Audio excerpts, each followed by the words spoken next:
A lot of people have been asking me about this second round of stimulus checks. They could provide financial help from the federal level, but the HEALS Act has some worried about how the money will be managed at the state level. Many Floridians are finally catching up on bills after months of glitches and failures by the State Department of Economic Opportunity's website. On Your Side's Jocelyn Howard tells us why some fear those same old problems could accompany the new plan for unemployment benefits.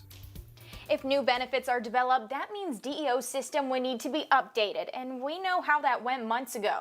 Bills stacked up as the system crashed and payments were delayed, and fear is spreading that may happen in the near future. Artists John Grammer and Joyce State are finally getting caught up on bills about 5 months after the art market crashed. Now, this is a very delicate balancing act. We're just barely staying solvent. Now, with possible declining benefits and no promise they can sell art in the near future, they feel helpless. We don't have a chance to go out and sell. The proposed unemployment benefits under the HEALS Act would pay $200 weekly, then in October switch to a percentage that would equal 70% of a claimant's previous income. That would mean 2 updates to the state's troubled benefit system. A formula that's based on your wages is going to not only be dramatically different than what we have today, but it potentially is not going to even work. State Representative Anna Escamani says DEO's early pandemic system crash just showed how unprepared they were back in March. Now, nearly 5 months after the crash, it's finally improving. Changing the system for federal dollars is going to be one that DEO is not ready for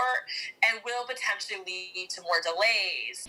I asked the Department of Economic Opportunity if it's prepared for a potential system change. A spokesperson said the agency is monitoring discussions in Congress and is committed to ensuring all Floridians are paid as quickly as possible. Jocelyn Howard, First Coast News, on your side.